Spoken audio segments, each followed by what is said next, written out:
So, after a long vacation, we are again here with our school, our studies, and I think you might have enjoyed a lot in a lockdown period.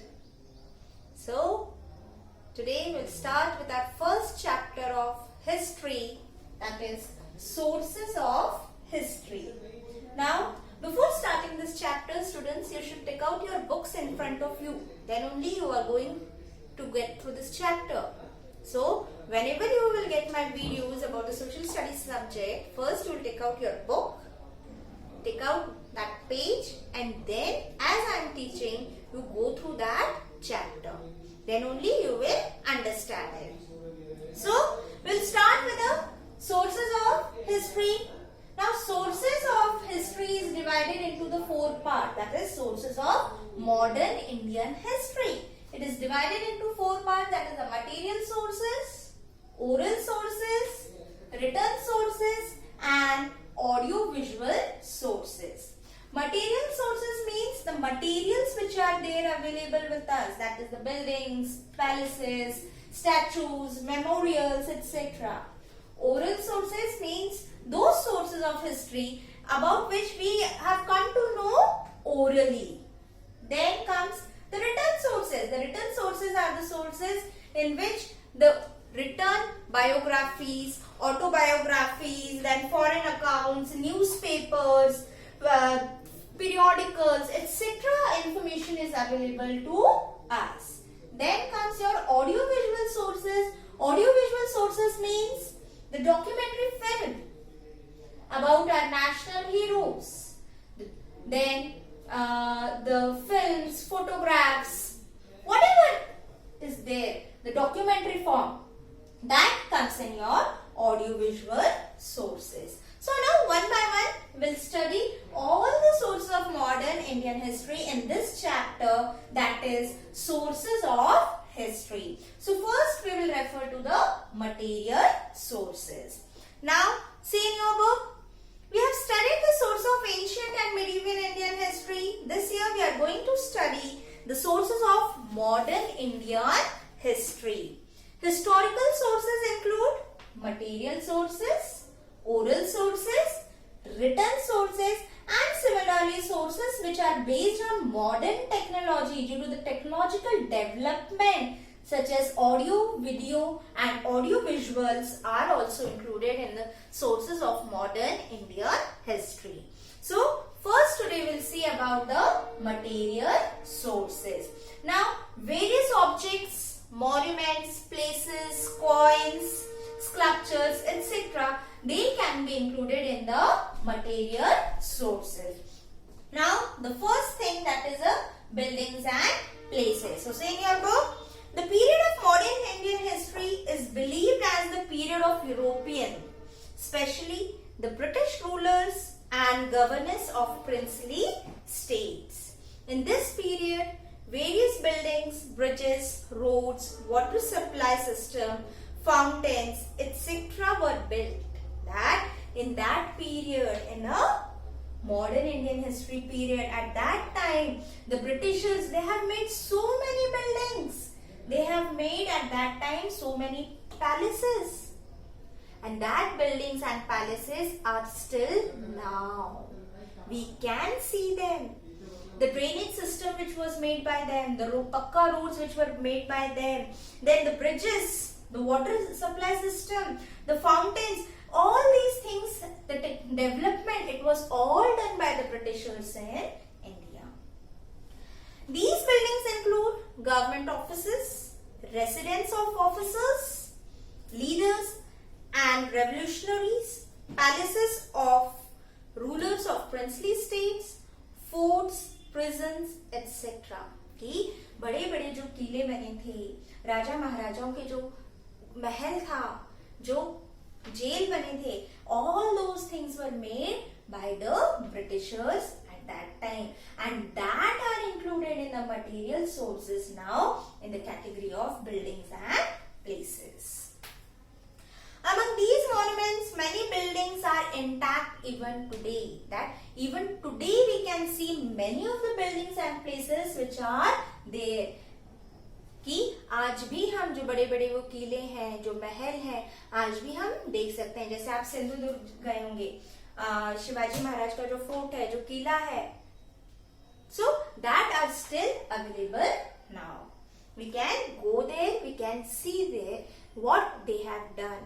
Like in Aurangabad, so many forts are there. Ajanta and Ellora caves are there. So we can go there, we can see that what has happened at that time. So all these places are there included in the material sources. Among these monuments, many buildings are intact even today.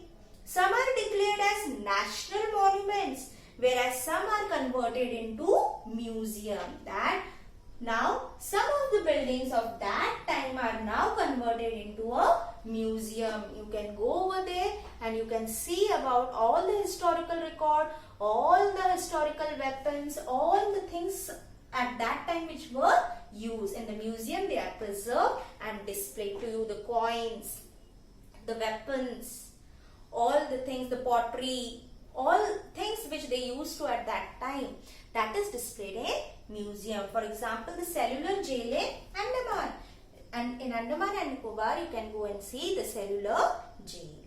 While visiting these sites, that why these sites are there? When we visit these sites, we get the information that what has happened at that time, how they used to live at that time, what weapons they used to while fighting in wars. So there was no technological development, there was no AK-47 and all that like weapons at that time. So which weapons they used? So all that is displayed in a museum. So while visiting these sites, we get information about the contemporary history, architecture, nature of the monument, and also the economic condition of that particular period. That at that time the economic condition was also very low of our country. Why? Because Britishers were there ruling on us and they have not allowed us to be flourished economically. Okay? उस वक्त जो है हमारी economical condition जो थी देश की वो भी बहुत डाउन थी. क्यों? क्योंकि तब ब्रिटिशर्स का राज था. ब्रिटिशर्स का राज होने के कारण उन्होंने इंडिया में ज्यादा डेवलपमेंट होने ही नहीं दिया.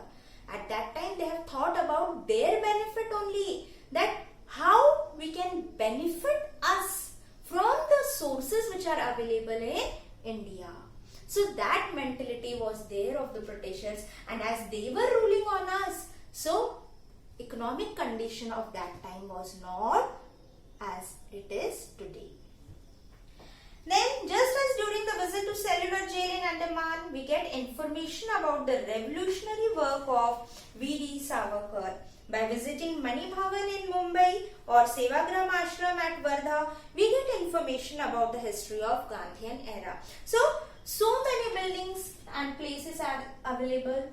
By visiting there, by going there, by physically going there and collecting information, we will get the information about that place or the information about that revolutionaries, that how they have done their work, how they have contributed for the freedom of our country, how they have sacrificed their life and each and everything so that we can live peacefully today. Then see, museums and history, that for the study of the history, various objects, paintings, photographs and such other things are preserved in a museum. That the newspapers of that time, photographs of that time, pictures of that time, they all are preserved in a museum. Why? So that the future generation, they will come to know that how they have done the work, how they have sacrificed their life, what work they have done, and then only we will come to know that how we have got the freedom. The freedom was not like that. The freedom हमें स्वतंत्रता बस ऐसे मिल गई, ऐसा नहीं था. उन्होंने किस तरह से योगदान दिया, उन्होंने क्या क्या सैक्रिफाइस किया, किस तरह से उन्होंने अपना सब कुछ इस देश के लिए न्यौछावर कर दिया, वो सब कुछ हमें देखने के लिए मिलेगा. And it is available, all the records are there, the films are there. Now Instead of, you will feel the written sources and the oral sources very boring. So now, due to the technological development, the audiovisual sources are also available with us. You can see the documentary films. You can listen. The audios are also there. So this is how we have preserved the work which were done by our all national heroes. Then when you go to the Aga Khan Palace in Pune, you can see over there the different objects, you can see over there the different documents which are giving information about the life of Mahatma Gandhi. So this was all about the buildings and places. Then we will come to the statues and memorials. Statues means putle, like in Shivaji Chowk. Shivaji Maharaj's statue is there, like in Ambedkar Chowk. Dr. Babasaheb Ambedkar statue is there. So like that, so many statues they are placed. Why? So that by seeing that statue, we come to know about the great work which were done by all these people. So during the pre-independence and the post-independence period, memorials of many personalities were erected in the form of statues. These statues are also important for the study of the modern Indian history. The various statues, they provide information about the contemporary rulers and the eminent personalities. That statues, they give us information that how, not only that person, but how many persons were behind them, how they have worked, what work they have done for the freedom of our country, not only for the freedom, but to get out from the clutches of the Britishers. So what we have done. Then the display plaque on the statues gives us information about the full name of the concerned person. Plaque means that behind the statue there is one board on which each and everything about that statue is written. Name, date of birth, place, what work they have done, when they have died, whatever activities they have done in their lifetime. So all that thing is written on a plaque over there. So the display plaque on the statues gives us information about the full name of the concerned person, birth and death details, brief information about their contribution and a biographical sketch of the person.